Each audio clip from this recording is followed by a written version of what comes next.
glory, honor, power, majesty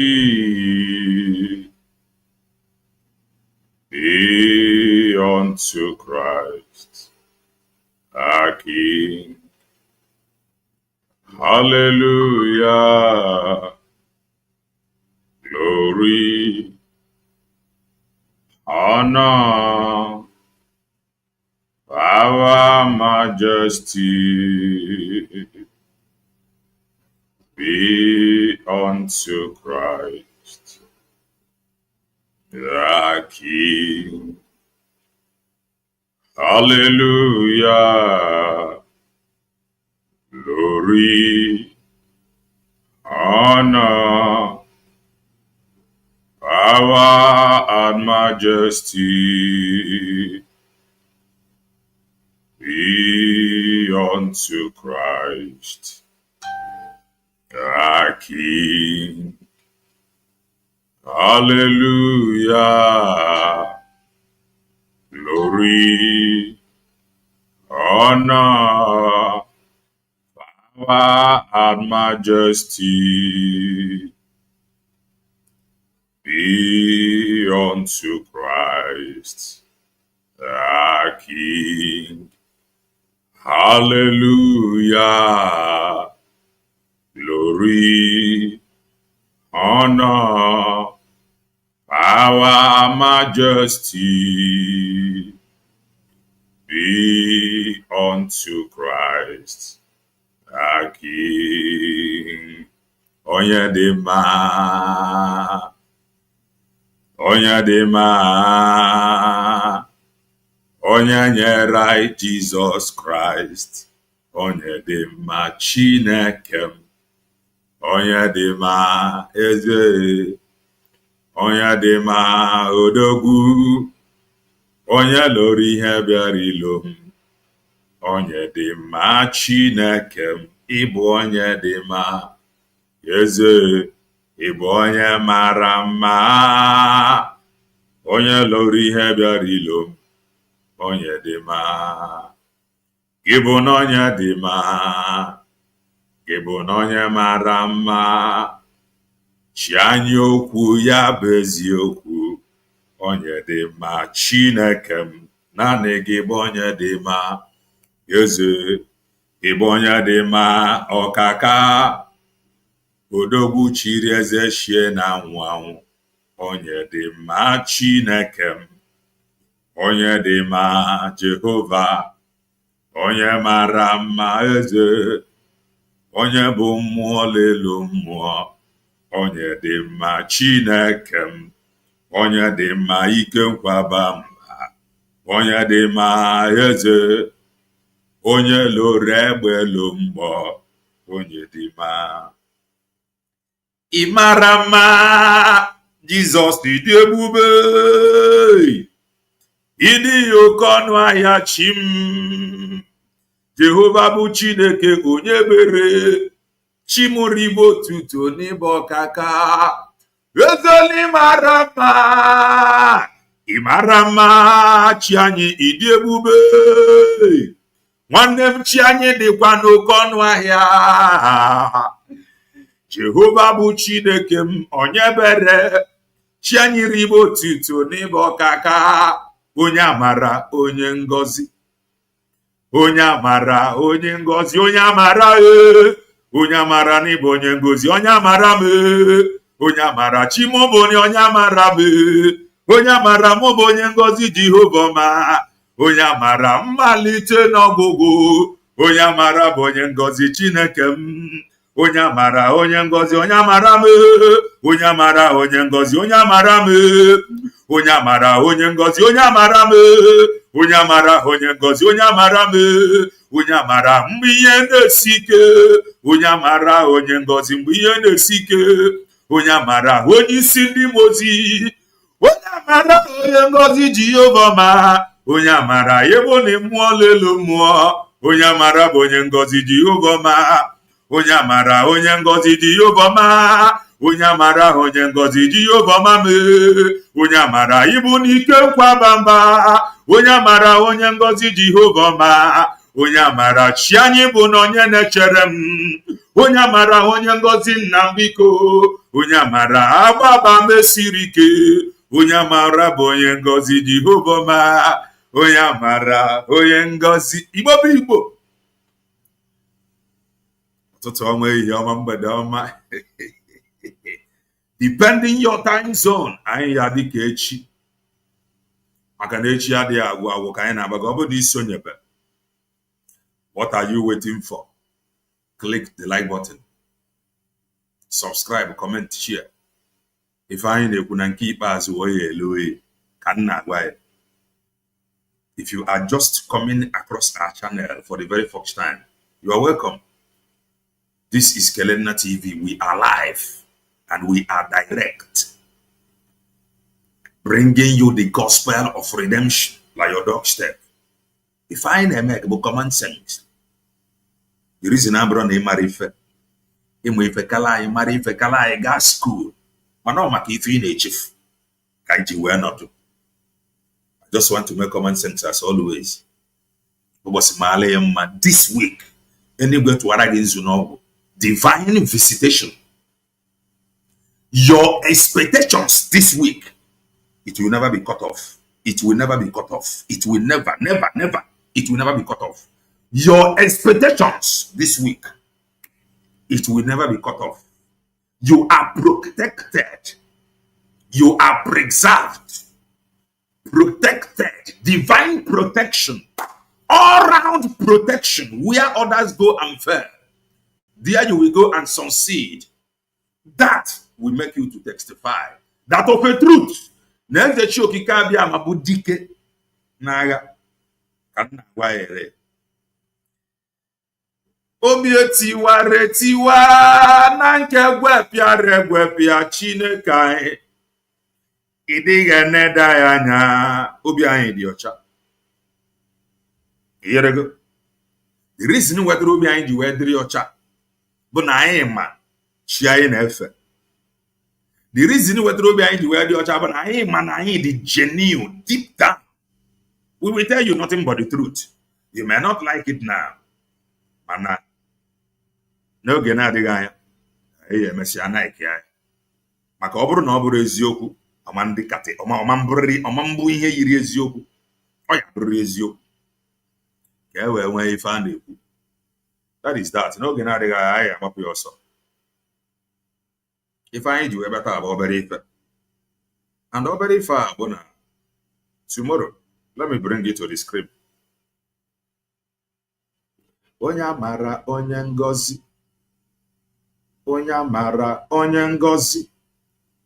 Onye amara onye ngozi. Onye amara ịbụ na onye amara me. Onye amara na ịbụ onye ngozi mmụọ na-elo mmụọ. Onye amara onye ngozi Jehova ma me. Onye amara onye ngozi Jehova ma me.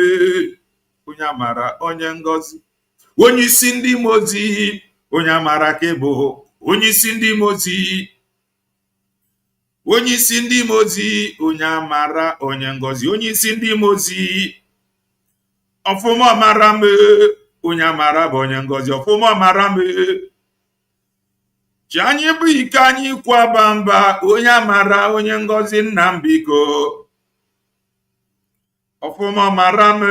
Onye amara bụ onye ngozi. Ọfụma mara me. Ọfụma mara ma. Yes, you are welcome. Anyị nọ na page of anyị nọ na page Dr.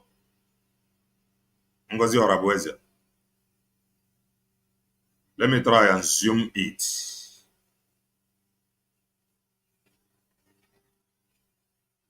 Ị nwere ike ịma like ya. Anyị adịghị ekwukwe na aka like ya mana before anyị agaghị ebe a, let me recognize people. Gbagara na mbo. Frank Ibe Norienne. If I'm hearing him watching from Facebook, Norienne nwanne m. Emmanuel Ifebu, you're highly welcome. Jerry, you're highly welcome.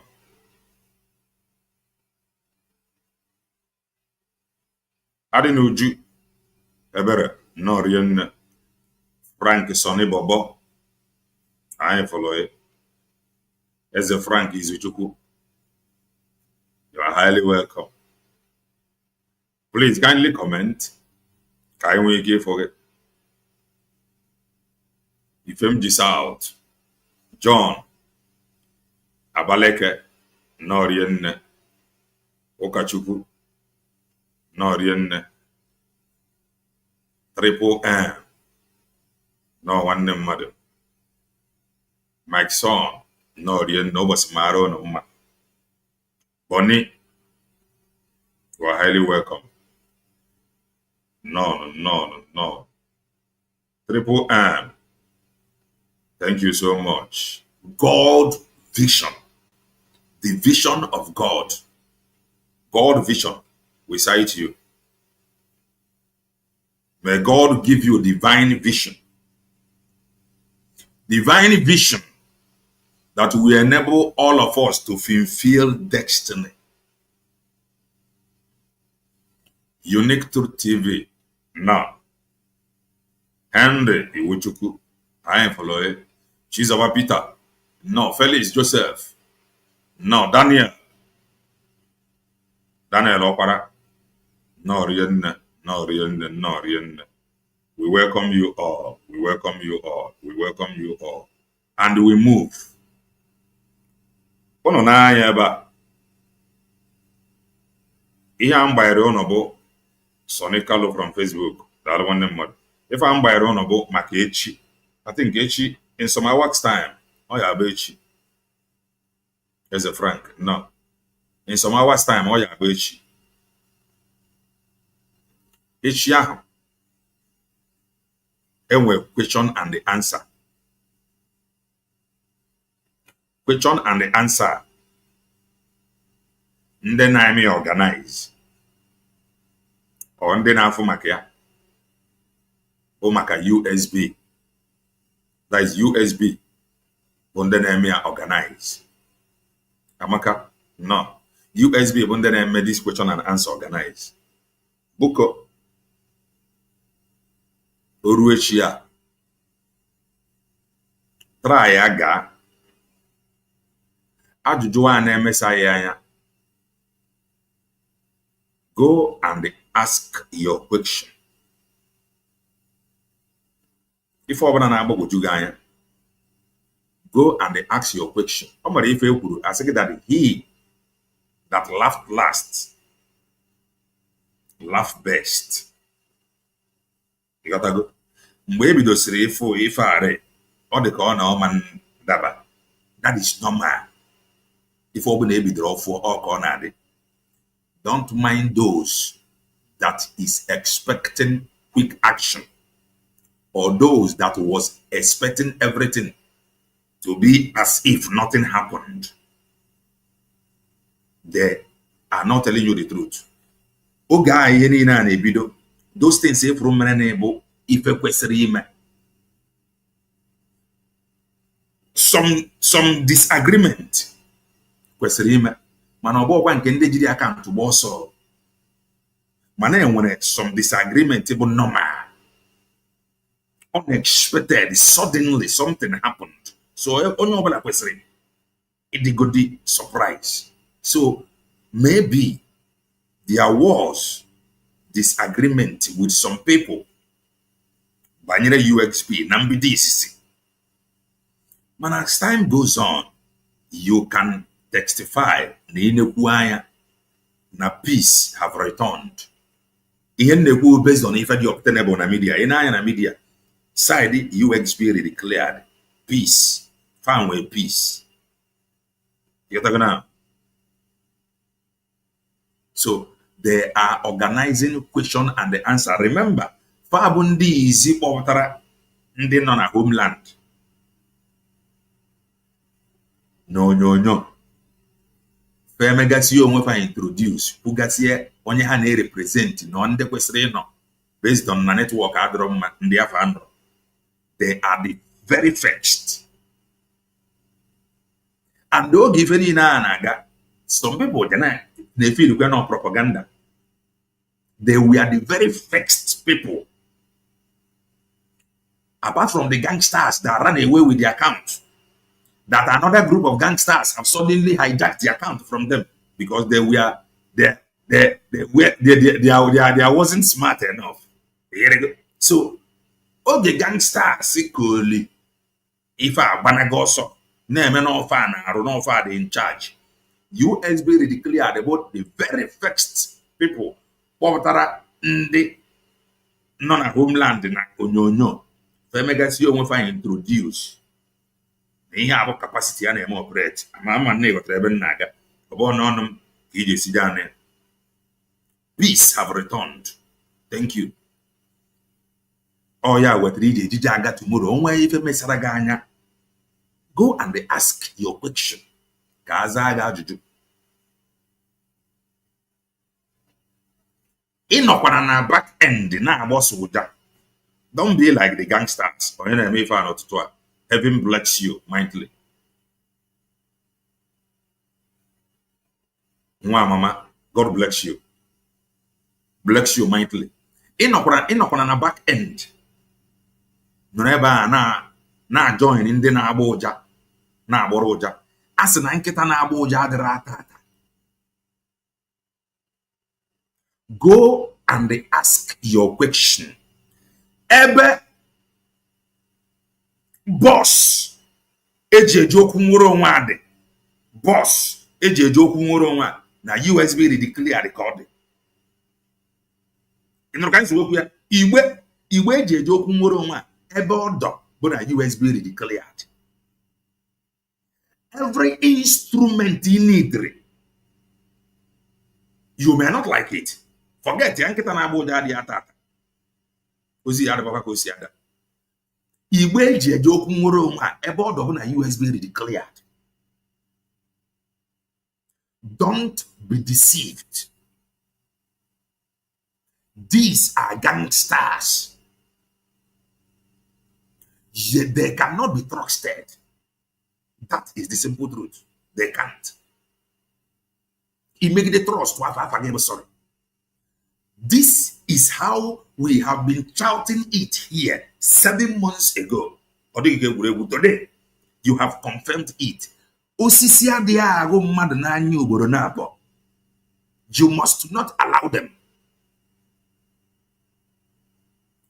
Go and ask your question to USB declared. If go tomorrow, ask them your question. And echi do ajụjụ ibukwe answer no bi weju. E mana ife na ajụ ife ya ajụ ife mesa ya anya akọwara gị. Mana problem anyị nwe bụ ndị isi oji na-enwe ebe na anyị na-ebu answer. Ndị isi oji. Anyị adịghị ajụ ife mesara anyị anya. Ife anyị na-eje ajụ obi ife anyị makwa answer already. Then anyị rụzie ebe ajụ ya. Ọ bụrụzie na answer enyere anyị adaba with the answer anyị nwe already. Anyị atụ ọgụ. Ị gakwala dia with ọgụ. Just go there, ask your question. Mana ọ bụkwa eziokwu na peace return ana for some months. Oge niile ifra na-egiri godo. The truth is that there is peace now. And some people don't want this peace.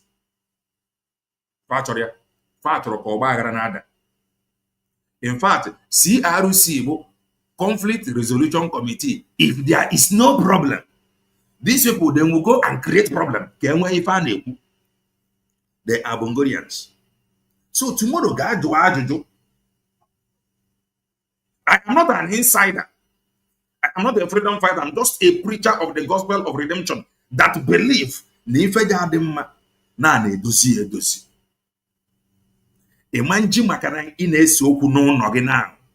you bring down the house. Or they are possible. Anybody that bring down structure because of oberi feminine and the owner, the person back. So we already have a structure, not we. Mazepa have already hit the ground running. Dr. Ngozi Orabezi ihe ọnọbụ to make sure that the plans of Mazepa nọ na motion nọ na-epuchu ya na-aga ọ gụcha anya omezie nke o tiri eti jụọ onwe gị ajụjụ before o ti ya what were you doing? Because two cannot work together except they agree. So tomorrow go and ask your question. This group of the gangsters, the white painted hair woman, they cannot be trusted. These were people that we rather see house destroy instead of building that house. They would rather want the house to destroy. You know why? Because no one give favor nature anymore before ready into a and over on if I father on to so tomorrow, go and ask your question. Ega jụọ ajụjụ gbasara gị anya ibukwana ajụjụ aga ajụ ajụjụ something you already know or irukwana ebe a ma ọ bụ na asa gị ajụjụ ntu isi wee mee expert. Don't get angry.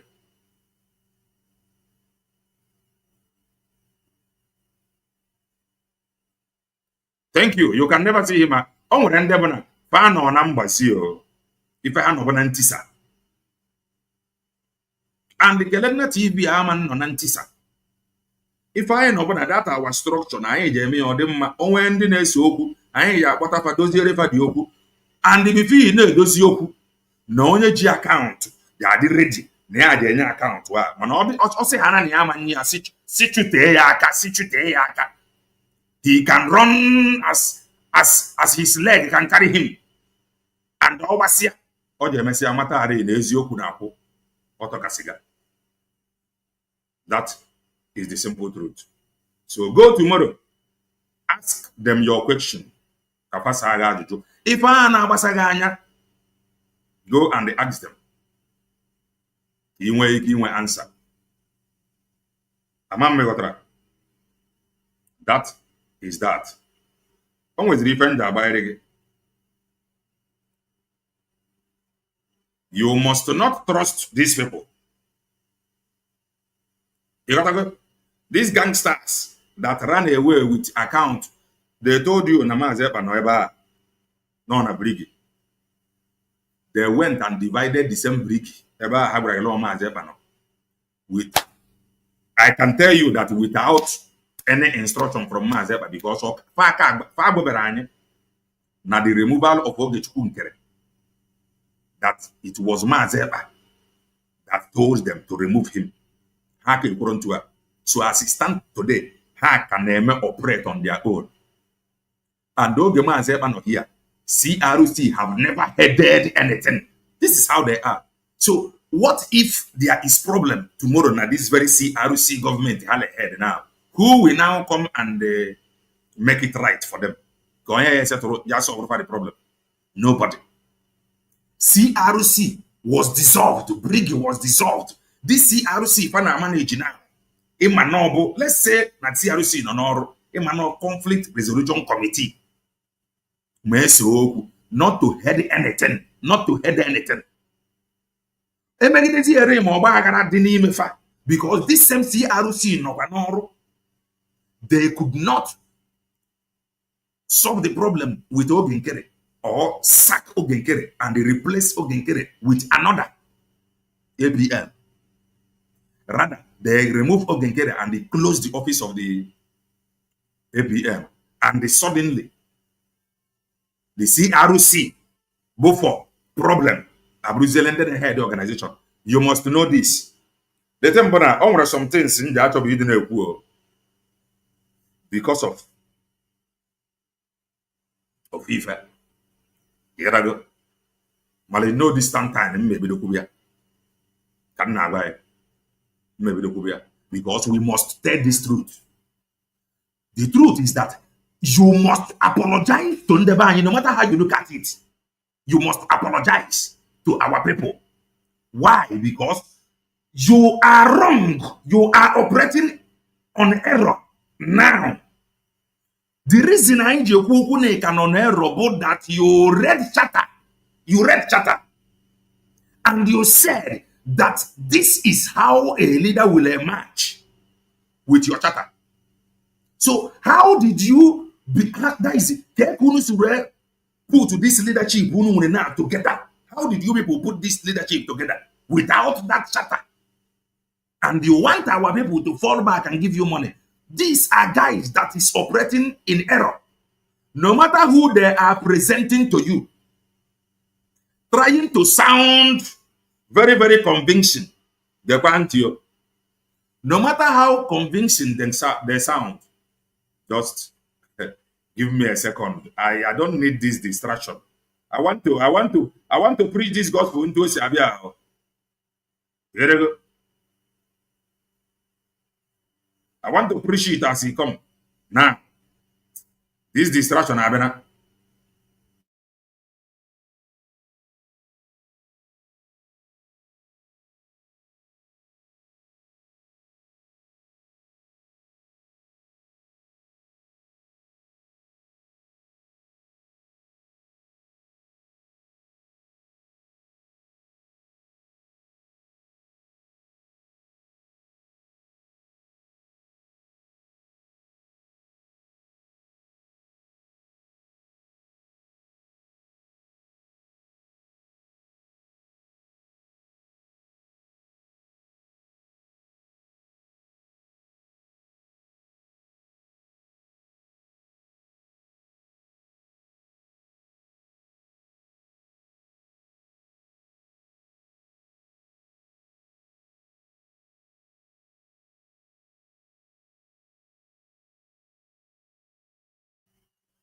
God bless you. God bless you, Amakane.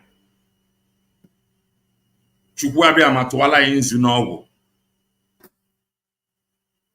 Chukwu abịa ma tụwala anyị nzu n'ọgwụ. No matter onye presentry to you, you gotta go. It is time we stand on that we believe. That is why I am me. You gotta go. And I cannot force you to be you.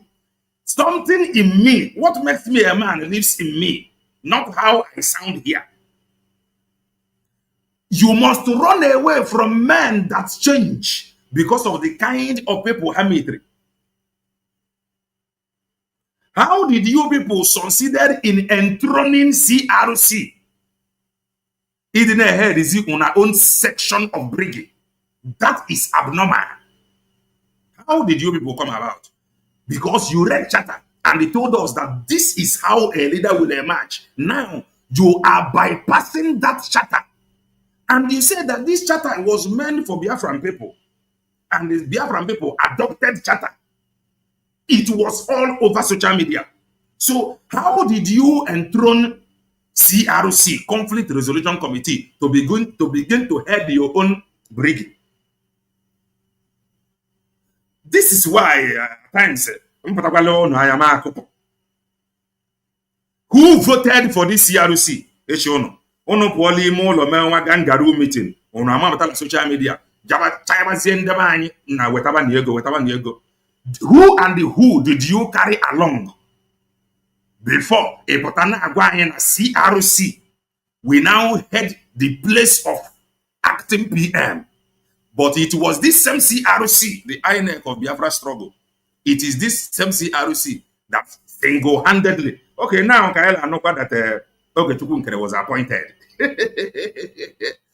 I have to be Gadipa. We can say some certain things here. It does not matter, but we must face the truth.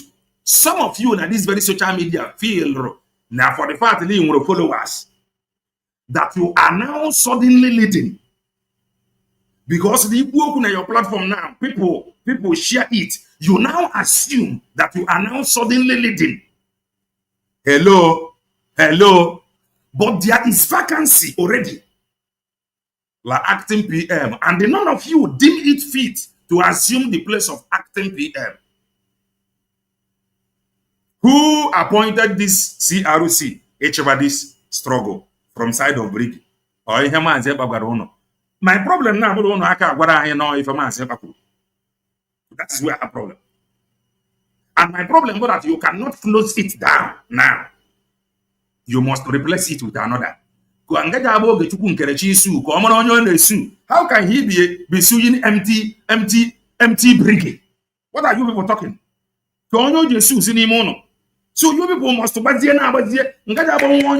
lawsuit against this brigade. Overthrow and assume the position of brigade. So no matter who they present to you, trying to sugarcoat Okwe, if Ryan Abayan to odd now, one apart from into if Ryan Abaga, anything about carrying to her, it is not truth. In USB baby portfolio, you may not like it. And into again this we're until myself and Joko about to say otherwise. Portfolio, like USB code. So one thing can I say scan this thing now and join this group. Scan this thing now and join this group. Find a good and overly on ground. Let me now bring down my voice before Pastor Amos. 5 years ago. Now the gangsters here go lay the money. With Obiocha. And the word when they try to command you, not really livered people that could not deem it fit to replace acting PM. Not them we hide in their various locations. Bagging on a street in where called it. Video.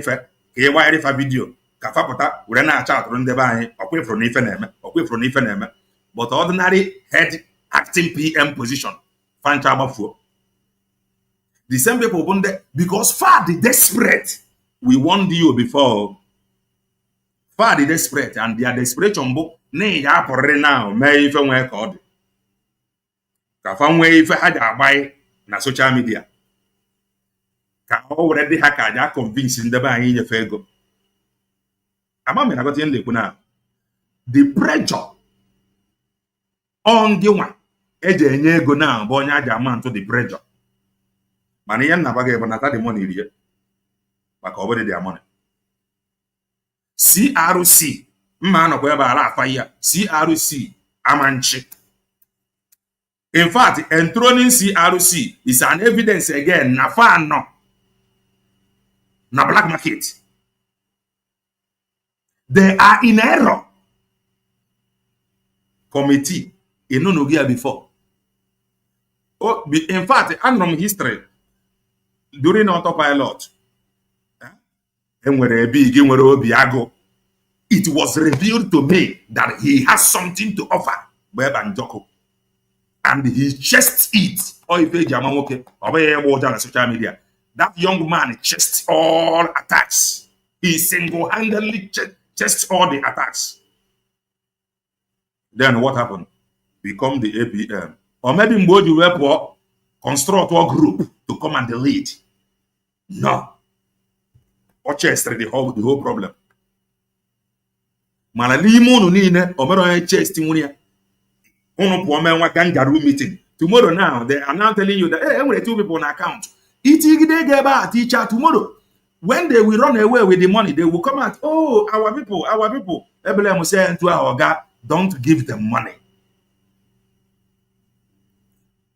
Otaka oji wee John Jordan ma ọ bụrụ na ị nwere nsogbu with USB declare. And that problem you with USB declared, it was this them gangsters. It was them that created the problem. Oh, one name go and settle within the portfolio. People that cannot ordinarily assume the place of acting PM. Washington DC. You may not like it. Ordinary assume online APM. Or any of them. In fact, open a hand when somebody stand there as APM. Or if I go see at least we need lobbyists. We will sack Elias. Now go and visit myself and Joko. Go and tell him that I am now in charge. Our lobbyists go to Washington DC. Or group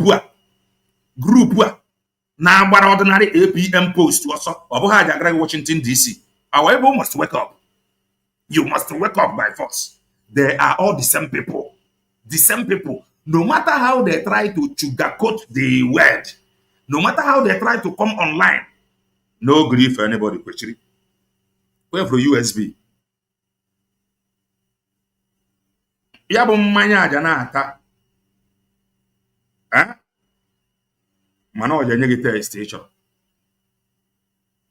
Ọkwa for these empty vessels. The evidence na ha ncha bụ empty vessels bụ na o nwere any of them, o nwere any until you got na father of feet. I nwere ike feel anyị na-akọrọ onwe anyị. Let me bring something to you. If how they are. Let me bring something to you. Ọ bụrụ na ị nọ on ground enye gị ego rie the money. Because ha ga amount kwa gị pressure. O nna kwụ na ya ga eme ihe. Ọkwa ịma na agwara m ndị a na ha na-eweta ego n'ife eji na-eme. O nwere ike ihe anwụchara gị ka ife nwee ike dị na-eme bụ nwa 1 million naira 2 million.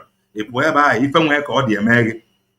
I am telling you, ọ bụrụ na nwanne anyị nwoke Holy Ghost, ọ bụrụ na ife ọma n'ikpeazụ mgbe m bịara kpọọ one video o kwuru na-eredeclareala nọ na redeclaration ka anọ. Ọ bụrụ na ọma ntu a na mbido izi amara use ya pụtara social media and use ya ife a bụ ife butere ife na-eme na until he prove anyị otherwise na social media. Mana system today ife nwee ka ọ dị mere ya bụ nwa amadi ya out of pressure. A na-eweta nwa $1,000 na $2,000 a na-esendịrị gị ya n'ụlọ ewere na-acha gị ọkụ nna kwụ na ya ji emere ya ihe ịmara fundraising na-abịa enidiri ime ife ka agba ya na social media. Ọ ihe a ka ndị be anyị ji ejije weta ego. Ihe a bụ ihe a dị na-agba gị and iji eji desperation and ụtọ ego ahụ na-egekwa ntị. Iji eji ụtọ ego a na-abịanị pụọ mgbe iji ekwesị ịpụ because he like the money. Iji eji ụtọ ego a na-abịanị and the pressure nna ala ịpụọ mee 1 or 2 na at least by Sunday or Monday send ya $2,000 again. Ịpụọ mee ife nwee ka ọ dị. Ichefuziela ndị nọ ha edere na their location na-agba gị pụọ iro. Now the same people cannot ordinarily assume the office of APM fashion ọ dị emeka ya. Ọ bụghị mala ọba na insult over 80 million population of ndị be anyị. Ha claim na ha na-represent na brigi. If anyị nọ na-abụ ka anyị gba afọ ọtọ. Over 80 million Biafrans fashion of na-represent na brigi. Na over 80 million san. The office of APM a close way with whose authority can you close way? So no over 80 million people, nobody they qualify. Issue the one amadi obi tupu nkere aka chute ya ezigbo aka tochiri mebe na ife anya afọ. Fe mechie the post ebe nwere 80 million people debe gbaga na ha jeji wetara gị nwere onwe. Lime ha ncha niile ka onye. In fact, let's say la Washington DC now chọrọ contact. Ka onye Washington DC that contact among this group na-ekwu okwu nwere onwe until you understand the importance of a leader. Imana ha the importance of a leader. Imana that you must not listen to these people. The reason why each kaji egefantable ka amara the importance of a leader. In a freedom struggle like this, command no group. So Washington DC actually their own one group on. Oh, who is your leader? There is no our acting PM before was a criminal. He stole our money. So because of that, we now consciously we now decided that for that reason we will not have a leader. Hi, I own criminals. You people are law criminals. You should go and sit down. If he single him out, punish him, subject him to the law. And we are not fools. That is how it's supposed to be done. That is the simple truth. If they will create more problem than solving it. You must know it now. How we solve a problem? This group of white painted hair women. How we solve a problem? They will create more problem. They can even complicate it. They will complicate it because today I don't have a leader. Who are you going to hold accountable? Although the Eggman that told you that he is the deputy and his leader was sacked, removed, yet he don't want to go front to assume the place of his leader that was removed. He maintained the acting PM honor, whereas there is vacancy in his front. Obonya, he take it serious. Can he give you any account of anything tomorrow? Thank you. Headless group, CRC Brigade group. Very headless people. We are not fools. I want to preach with anointing and the power. I am draw doka fire anaptago. Ndeno na nika ndeno na niba anyị freedom fighters kan na agba. Fa na aptage the silence of nwoke man now nwere ike dị better than your own. They will create more problem than solving it. This will be they will create more problem than solving it. After all, they don't have leader. Man, I get one day on an event, leader. And the every general can your leader fall on their trap by la leader again or whatever back in Chabago. You must share this gospel of redemption. Leader again when you get born and go back in Chabago from give what? Never one or two. I buy a video. You want to give one or two. These are desperados, the people that refused to recognize the declared USB. They will rather complicate issue. They will rather they will create more problem than solving it. I tell you nothing but the truth. They don't have a leader. Nobody we had hold accountable. Can you just put this thing together? Ihe abụ mmadụ egbu onye abụ onye isi. Onye abụ onye na-eso onye isi.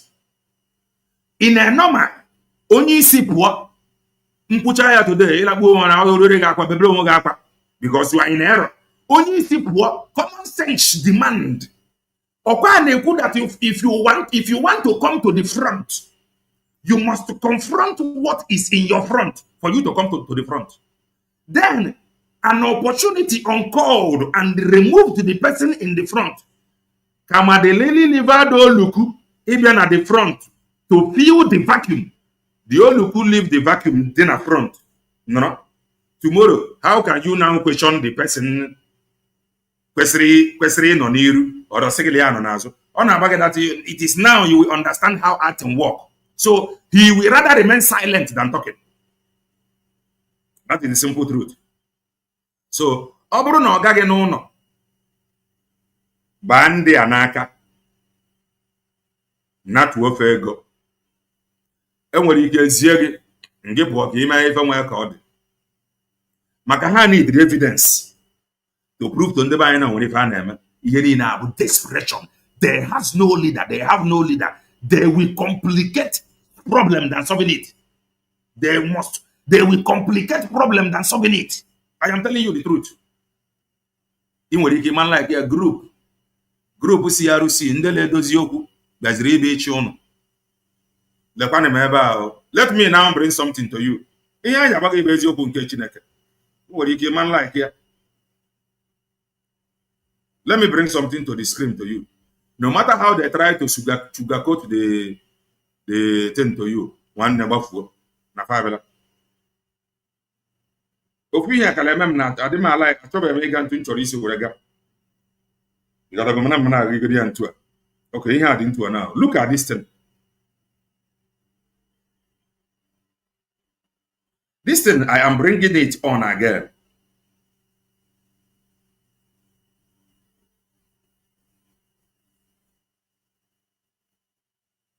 Maka ọ dị ka ebe a ka eji aka ịma na ụfọdụ ndị be anyị bụ unu chọrọ ka ọ na-akwụ ọkwụla ahịa ihe abụ time anyị ji eme wisdom apply bụ ife a unu apụtazie chi chọzi ịdọmpụ wisdom la Spain gabazie with headless people. This is time to apply wisdom but unu chọrọ ịdọmpụzi wisdom and we were asking why are they in a hurry? Knowing fully well, they no distant time. Why are they in a hurry? This has been our question. And This thing if I now, by whose instruction? Okay, and they told you na Maazị Ekpa na brig. And you would not in whose brig now? Okay, they told you no brig ka na court. Na Maazị Ekpa sị na ya maro USB redeclared. God bless you, Eddie. Fast again na Maazị Ekpa na ihe ọma bụ brig na ọma USB redeclared. These people here now. Factory set or na factory set. First set go brig on fire already. Obro na no brig ka na court. E mara na Maazị Ekpa na apụta. In some weeks time now. For the past seven months, you did nothing. Or whatever now on an anyam pota. He may be even work all in the name of the same brig.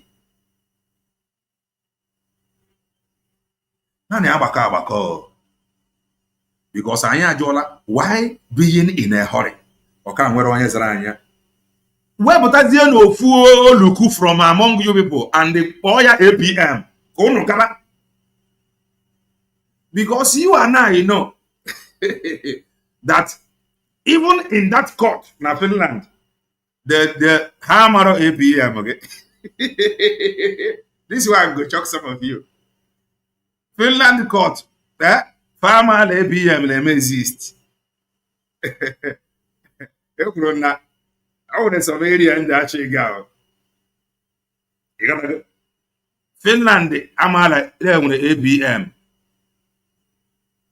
For Finland to ask of USB, that alone you are going to bring in.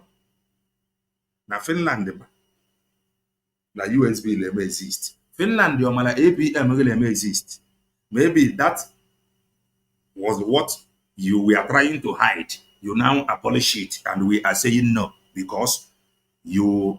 Oh, go to the video. No, Brian Lemery elect. Biafran people elected him. And we are now waiting for CRC to elect another since he is underperforming. Finland, am I your APM? Am I lying or am I telling the truth? They will know decide in the actual girl. Am I lying or am I telling the truth? Finland, they are APM. Finland, they are APM. But Finland, they are scared for USB redeclared. Even with the intelligent people, doctors and nurses. If you know Finland, they are the heavyweight, nona USB redeclared, or if each or every no one Zamarians and Samperians, Finland, and yet Finland did not ask off. Oh, now who is your second in command? The APM. APM. USB redeclared. So,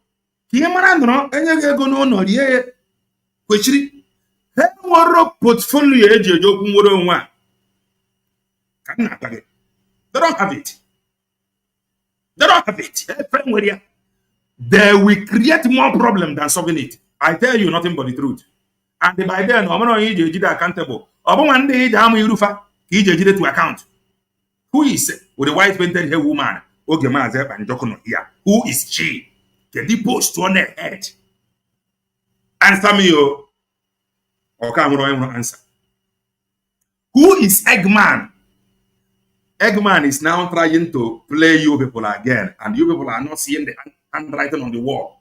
He don't want to assume the place of information minister. Something may be fishy, something may be behind it, because before Mazeba here, young one no deputy. He is now maintaining his deputy.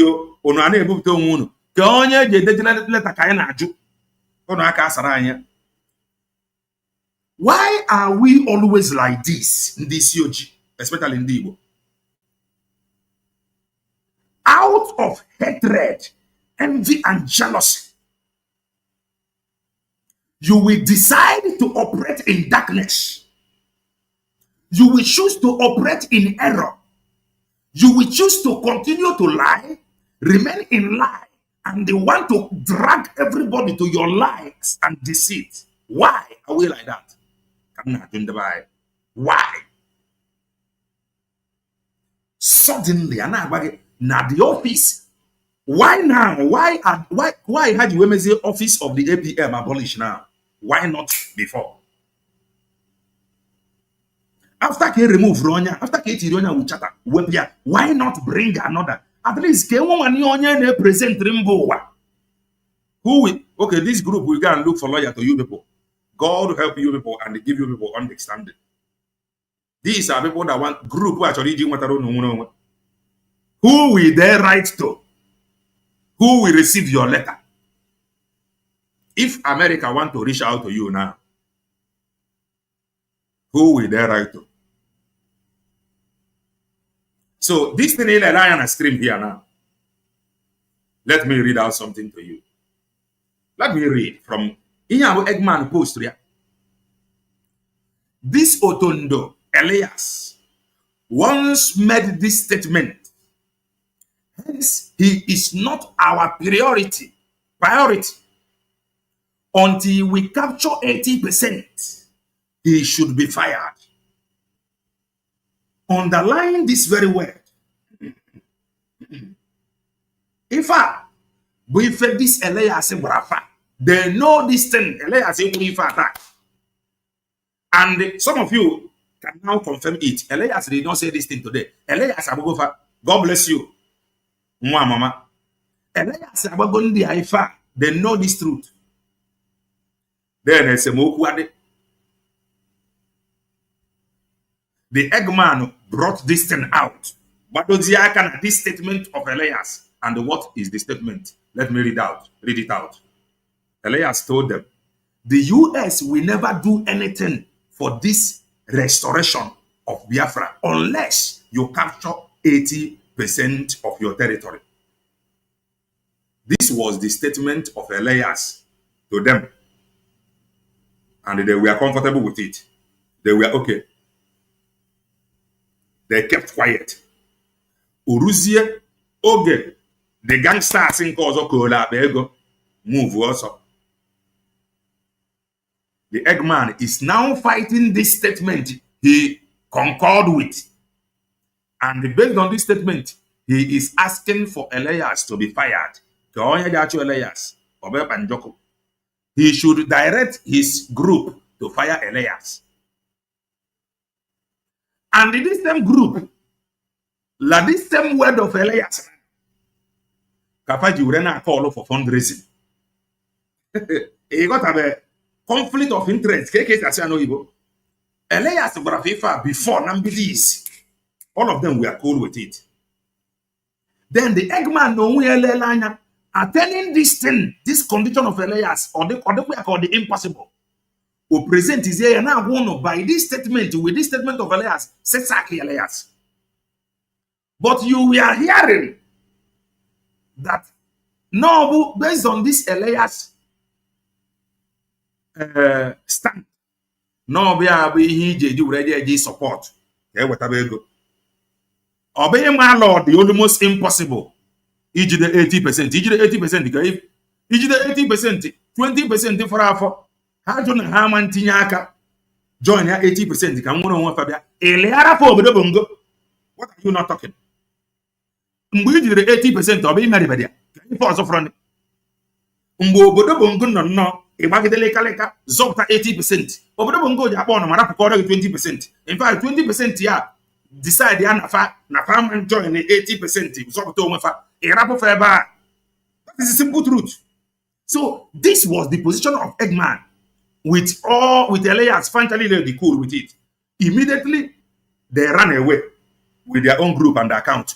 The Eggman brought this thing out, telling you that this Elias must be fired. But I am hearing that they are telling you to bring money because of this same statement of Elias. I don't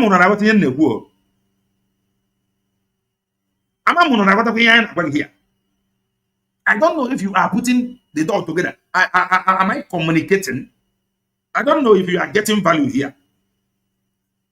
Am I communicating? Am I communicating? Am I communicating? I want to see comment. I want to see comment. Am I communicating? Am I communicating? If I'm in the position of Fancha, Elias told them. And because we heard that Elias told them, okay, we heard that Elias told them this thing. Nea Pagarisiana, if any na head a jig knock, we knock every door. Oh, I am going to Washington DC and exhibition. How can we believe this Elias? Nifo Okuru about the position of the congressmen and women. Maybe the Eggman have understand that they may not be true. The Eggman is telling you that with this statement of Elias, that Elias will be sacked because he have separated from Ogechukunkere. But they are telling you that, oh, you need to bring money because Elias said that we need to capture 80% of our land. I tell you, these people, then we rather create more problem than solving it. Go and write it down. They are headless people. They don't have leader. You cannot hold any of them responsible tomorrow. I preach the gospel of redemption. And I am praying and asking God that I may preach with anointing and power. And if sense, common sense, I got to school. Anywhere in here. Anywhere no me rotis here me here. I told you before now. Na fa jena web ta anya na agbai. Ha gbara ihe a bụ ihe ele ya sị gbara fa according to the Eggman. Ihe ọ dere ebe a. Go there and read it out like his S account. This was the position of Elias to them. All of them know they were all cool. Then what do you have? They were busy sharing money that was meant for this 80% they capture. They were sharing the money. After sharing the money, they see that money is no longer coming. And the Eggman understand that this 80% is almost impossible. Then what happened? Eggman posted it, and they asked whoever he is asking to fire Elias. Then they told you yesterday that you need to go back to this very position of Elias, which Eggman have seen that it is impossible. They are now telling you to bring money like this thing is obtainable. That this thing is attainable, 80%. One emegide with 80%. Eh? I tell you, I need Rosimbarasi. The only thing I need is 20% here for Ono Jaji Emenwe. That is not in ITT, not in a center. That is the truth. Give me a second. I must attend to something now. Very important.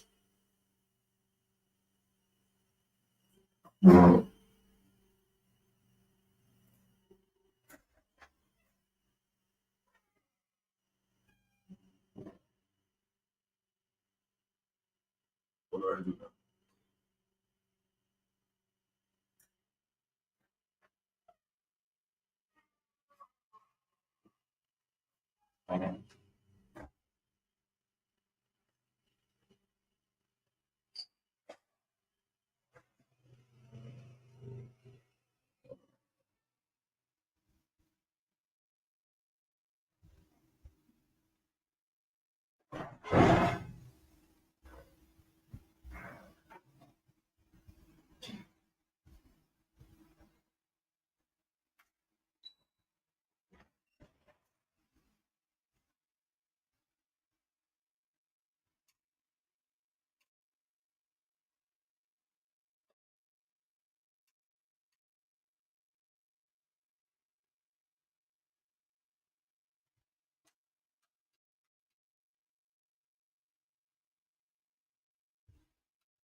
Sorry about that.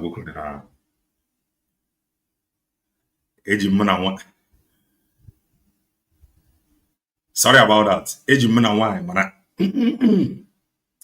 eji m na nwaanyị mana mụ na ọzọ nọ n'okwu.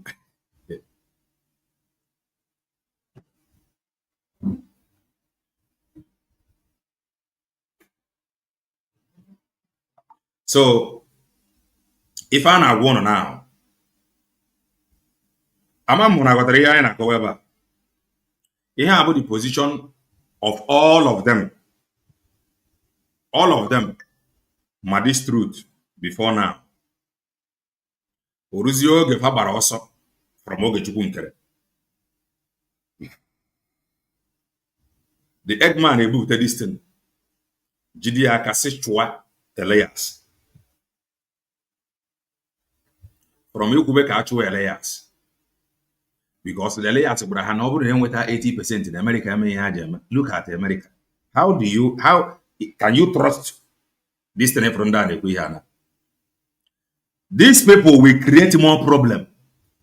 It's the problem, and by then the worst part now, the truth of the matter is that you see who to blame. At least you are blaming Ogechukwu. Man, do you know that in their own time you cannot blame anybody? Eggman is making it very clear to you that he is not information minister. He is acting deputy. Sorry, he is deputy or second in command. They are very comfortable never honor. Now like this, they want to get your freedom. All of them is running away from taking responsibility. If I behind I people that is afraid of taking responsibility. At least Ngozi Orabugboro Fulani, according to them. Anafumani who to blame. Do you know that you cannot blame any of them tomorrow? You don't know. Emma. Okay. If I do well with here and two, okay, okay, manapa. If I did stake.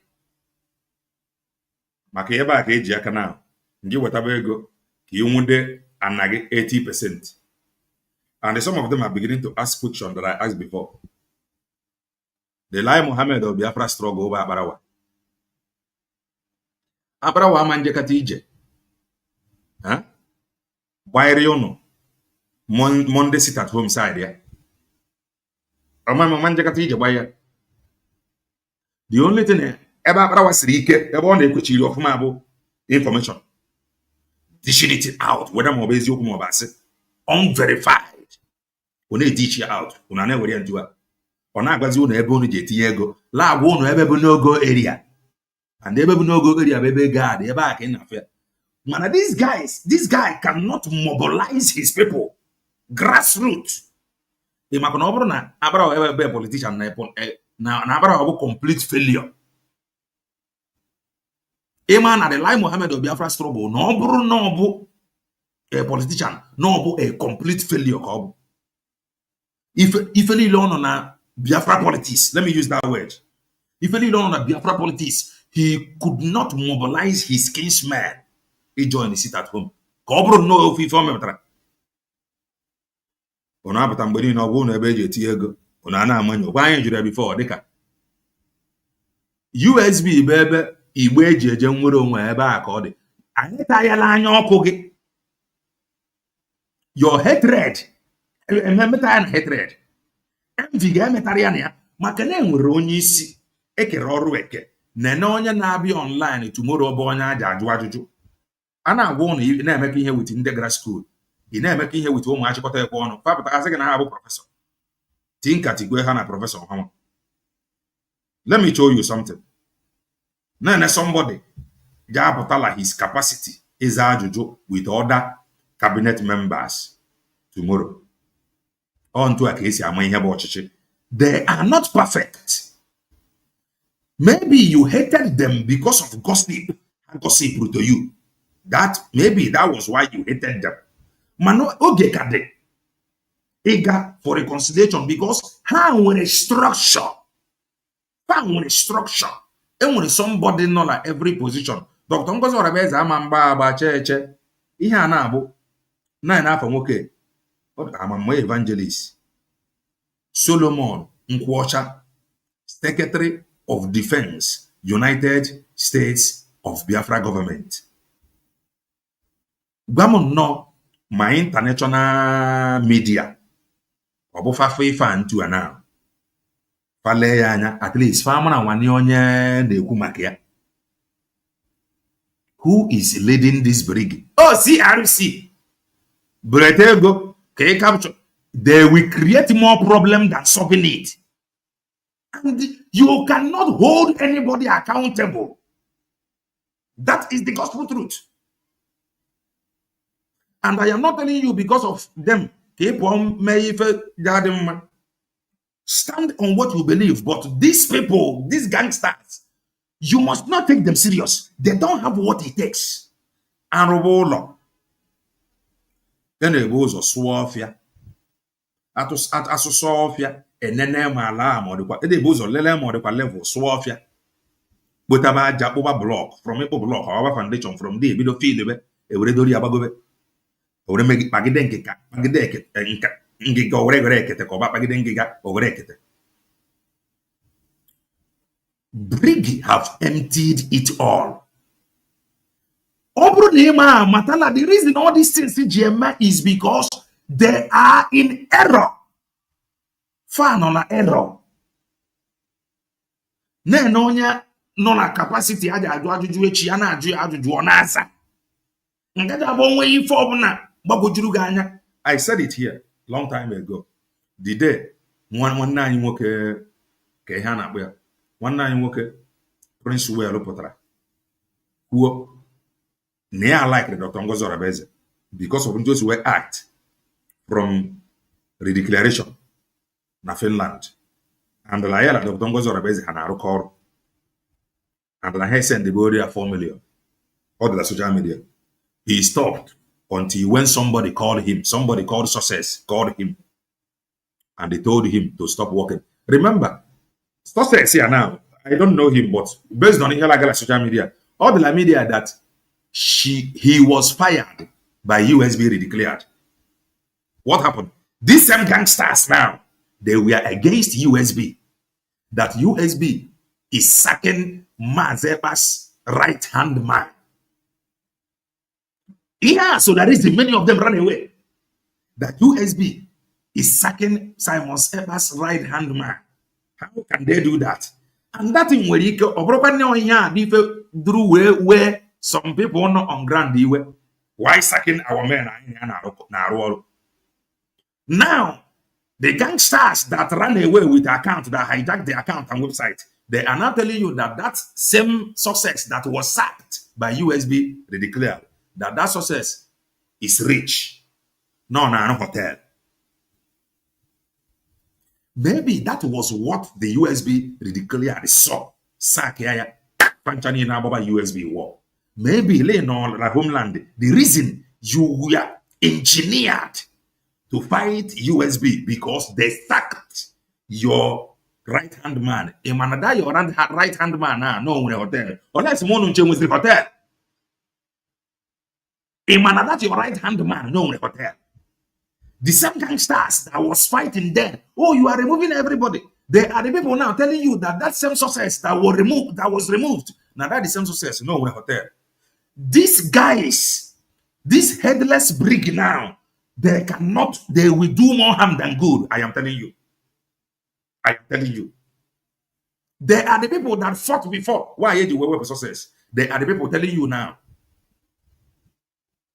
Now Success, so are you going to blame USB declared for stacking Success from their end? Or you will blame these same gangsters that supported Success when he was fired? If you give them money, I forgive you complete sorry.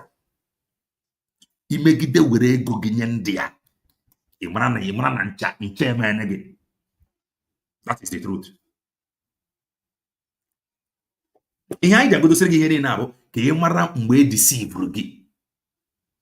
ife niile ahụ a na-akọrọ gị right hand man ka a sakịrị fa atụ ọgụ. Today that right hand man ka fa na-akpọ onye ori. It is aware that right hand man arụwa n'ụlọ. Maybe this is why Dr. Ngozi Orebeze was saying that Mazi Ekpanjoko was looking for how to do away with these people that treat him so strong. Isn't he just support their decision today? He just support the decision of USB declared for sacking the right-hand man of Mazi Ekpa, a freedom fighter that own hotels. This huge. These are gangsters that want to headlessly head brig. That brig is empty. Very empty. They are in error. I tell you nothing but the truth. The only thing ha chọrọ ịghọta bụ mgbe ọ bụla ị megidere nwee characters like this n'ime okwu nwere onwe na-ekwu, that freedom will never come. They will never allow you to make any decision that will move the organization forward. Never. This is why they maintain brigade and their position where they are. Kafana Rory Hotel. Oh, men on ground. Atutego, fair with the name when a building project. Ifa, cementing Adalon now. A freedom fighter, middleman on our hotel. I stand to be corrected. He had never been in the media. Who were those people carrying the news now? The same people that was fighting USB for removing success.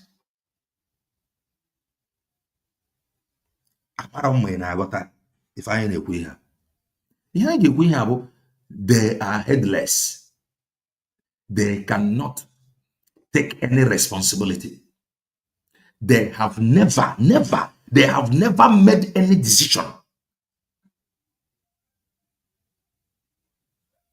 that is good. They fought the decision of Dr. Ngozi Orebeze for sacking this success. Today, they are telling you another the same success. With K4 I don't know freedom fighter among middleman. Hello. Onye si through ya, according to them, through ya ka esi enye ndị nọ n'ụlọ ego.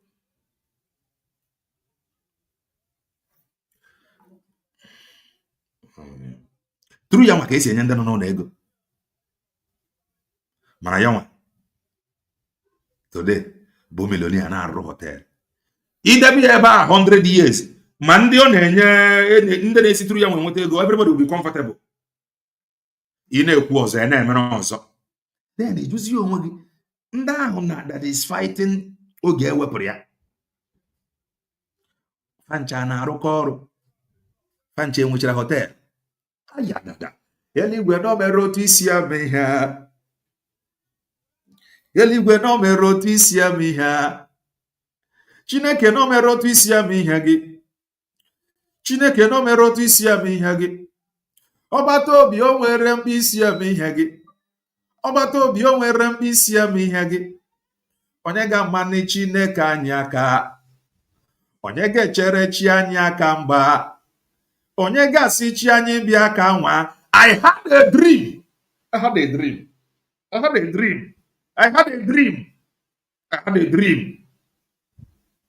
dream. And the level I know now, I am connecting the dots. Anyway, no mere otu isi eme ihe gị. Chineke no mere mkpa isi alụ ọlụ. Chineke no mere mkpa isi alụ ọlụ gị. Chineke no mere otu isi eme ihe gị. Onye amụma nwere otu isi eme ihe gị. They can't lead you to anywhere. How many of them no any serious position?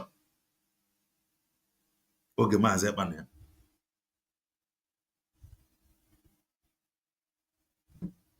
How many of them no any serious position?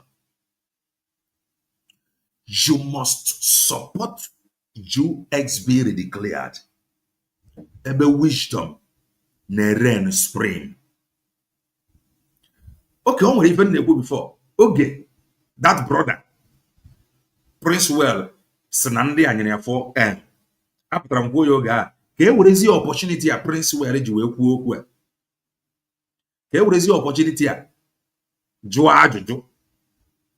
USB or 4 million ka unu mere approve to him, this man nkwọcha ilele anya, or 4 million ka unu mere approve to him to give to BNL.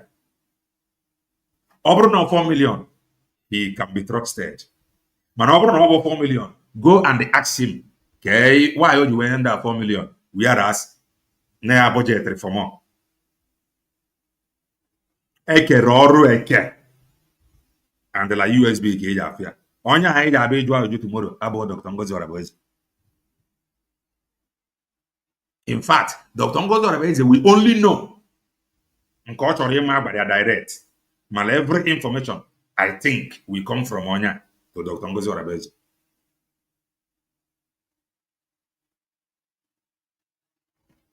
Ihe anyị ga-ekwu ihe abụ ka ụnụ mara, anyị adịghị ala ka igbu oge, mana ọ ka ịmata the truth. For you shall know the truth, and the truth you know will set you free. Forget who they are presenting to you.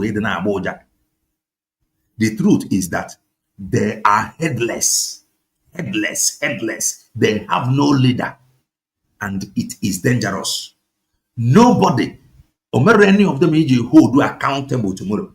Nobody will answer any of your question tomorrow. Now, like this, you want go, they will create more problem than solving it. You got it. In the case of Ogechukwu nkere, nwere ike na-eme na blame karịa too much. Nna kama ịdị na-eblame ya kama ka ya nọrọ emeghị eme, egwu a na-atụ ya because of mkpọmkpọ ọnụ. Ndị nke omekwa onye ji akpọrọ ọnụ, omerekwa onye ji akpọrọ ọnụ. They will complicate issues. They will create more problem than solving the problem. I am telling you.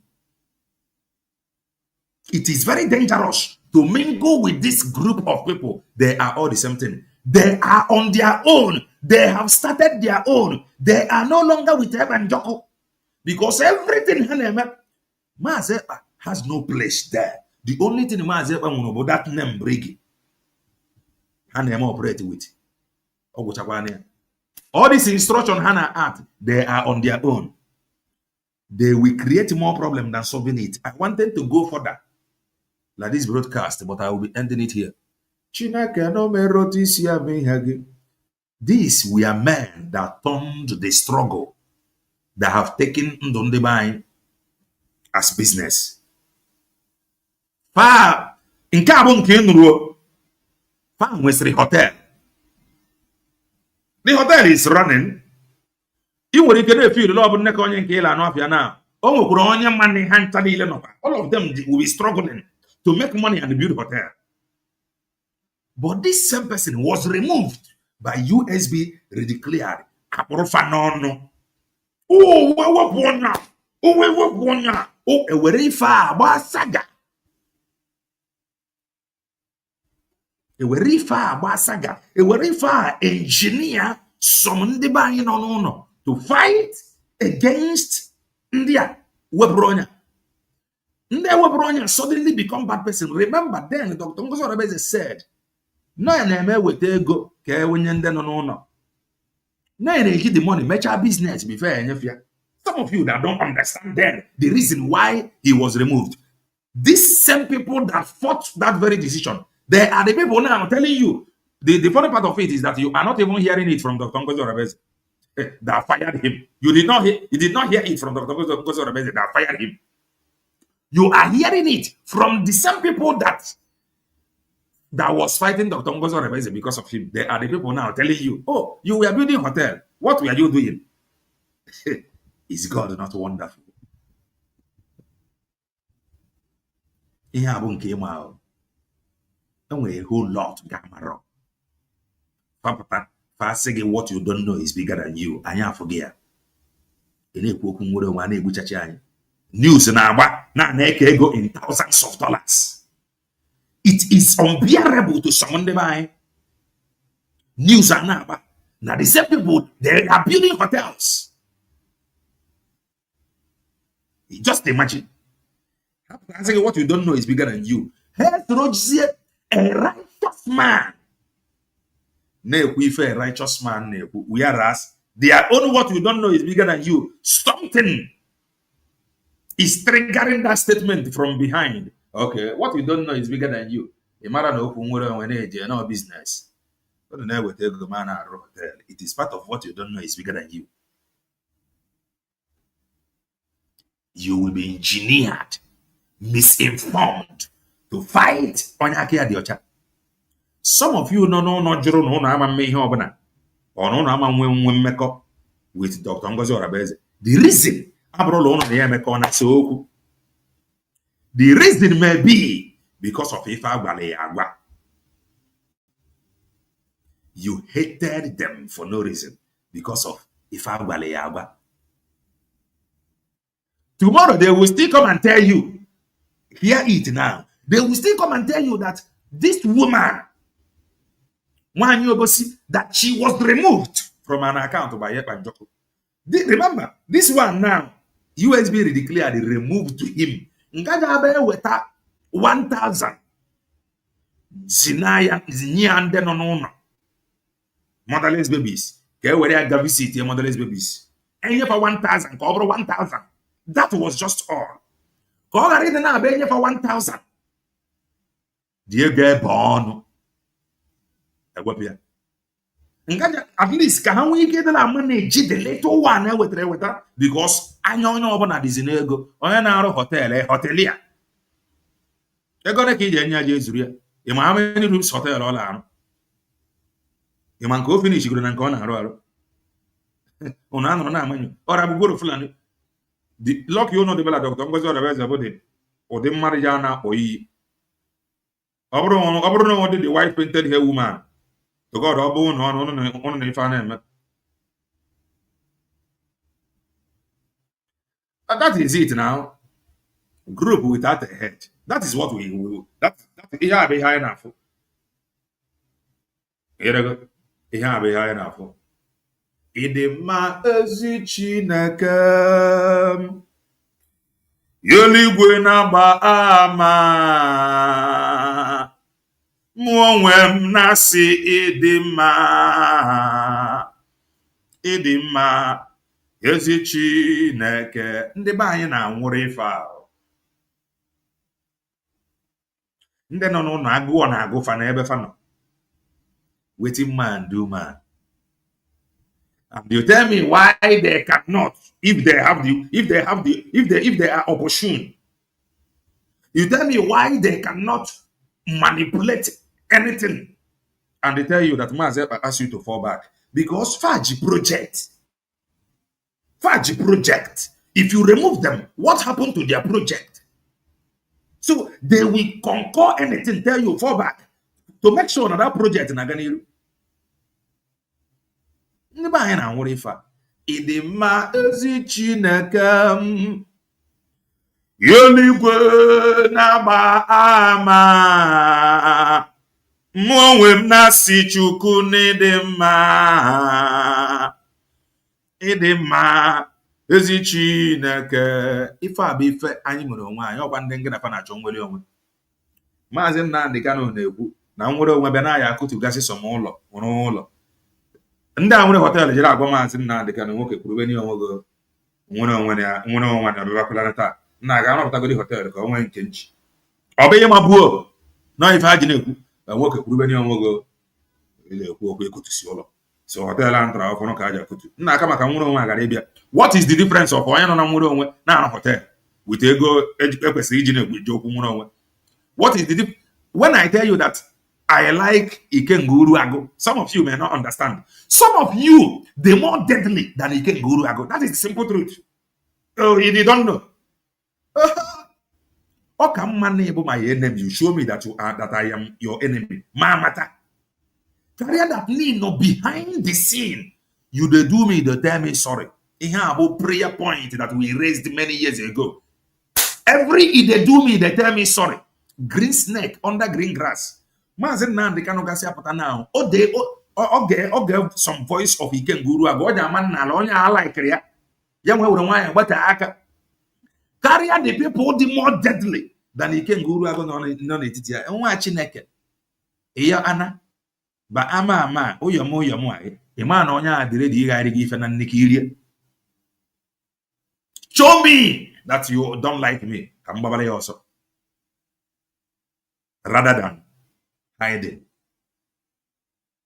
Ọ bụrụ na afụ ya, every choice or every decision ọbụla USB ife a bụ leadership fa natara ya anata. Somebody that trusted her send a message. Every messenger have a message. Mazema's ex-wife was used to deliver that message of trust. Go and tell her to protect the mandate. She will understand what I am saying. That is trust. Go and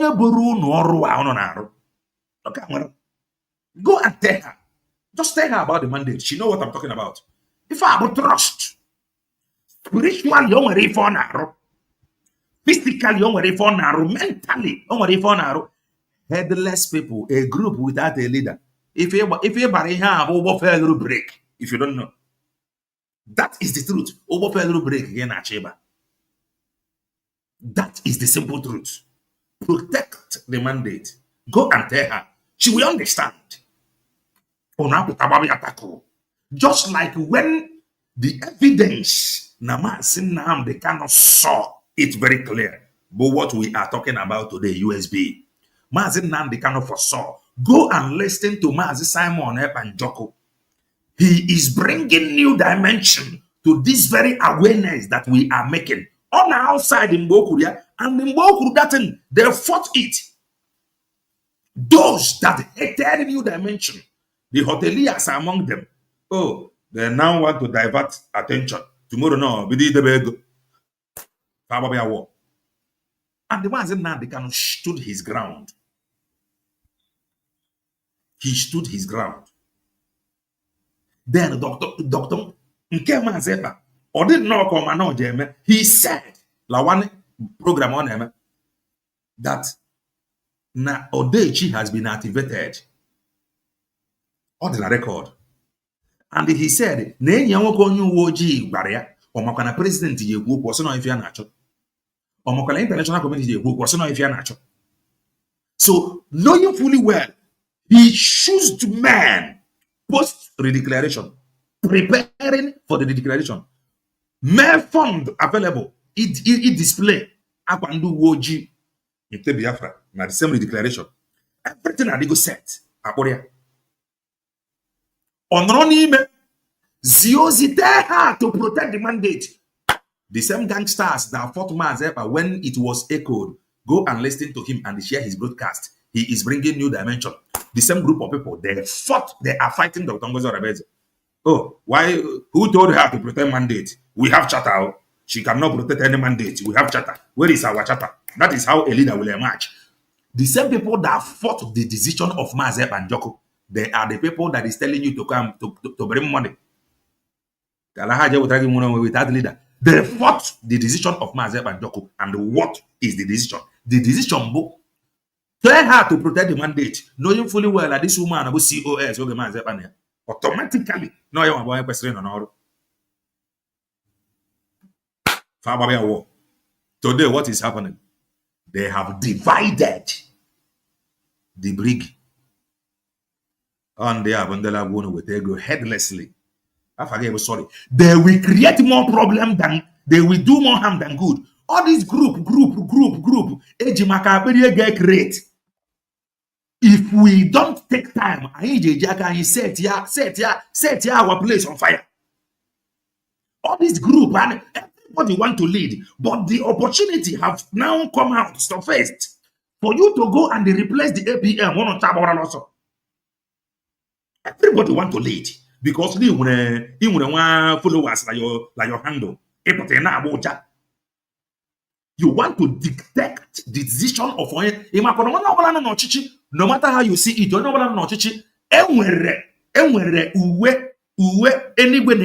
you may not like it. Head of the family. If you insult your father as a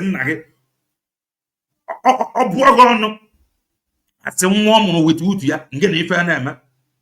Then we keep that aside. If you insult Okenye, an elder, he or she will stand in his office as an elder.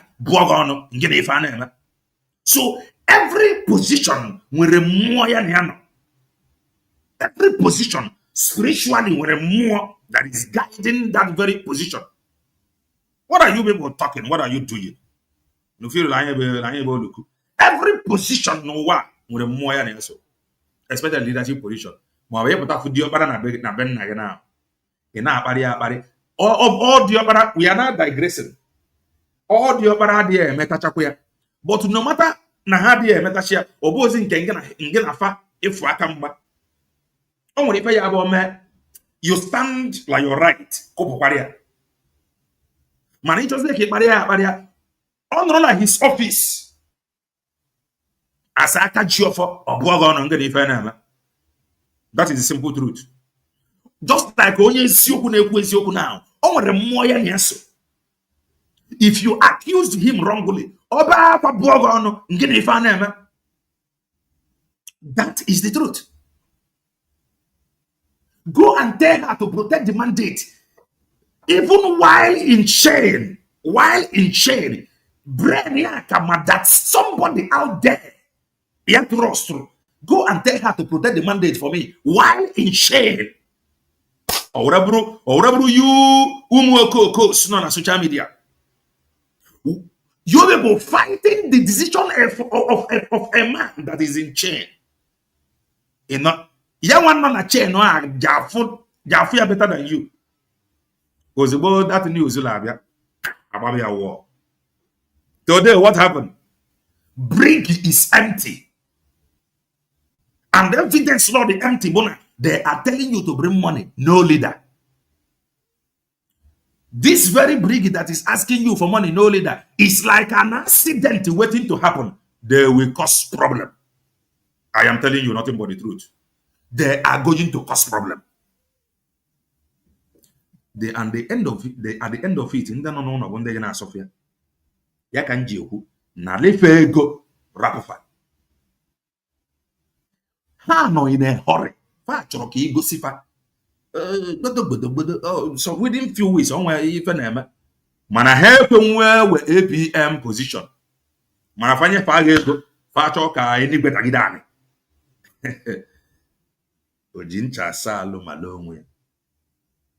Enigwe no mere otu isi ama ihe.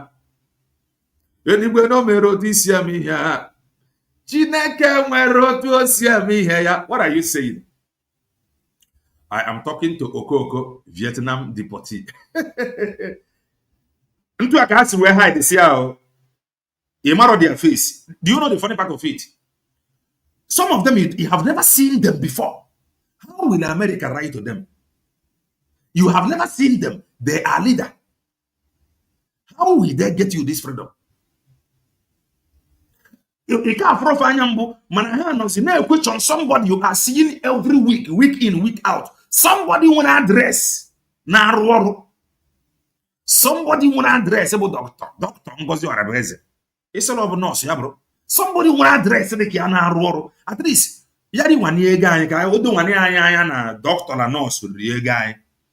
Career line where a guy near Hosuna.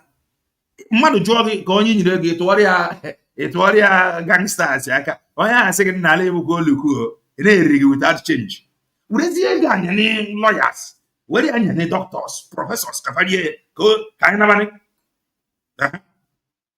At least I am one and I am an attempt. Or whatever gangsters kill and you go. The same gangsters, you don't know their address. They have no address. They are the same people telling you, oh, don't go to the business in Neabo Keifana. Neabo Anambra today. Tomorrow, second Neabo on your local government, Yenugu. In cause of second Neabo on your boy. If any now, Nyam Pokafanako, many of them, if you put a fan also, Gaga Freha, or Bondia, the same thing we fought like under the US, like their leadership, no underground. These people now want to operate from underground, and the dangerously actually is underground. Don't let them use you.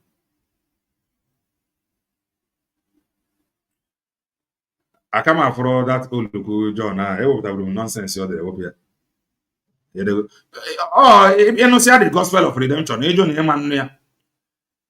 Iso ife ọ bụla ịfụrụ iwele Chineke m ịdị mma ịdị mma ịdị mma ịdị mma ịdị mma ịdị mma may the Lord bless you, may the Lord keep you, may you stand strong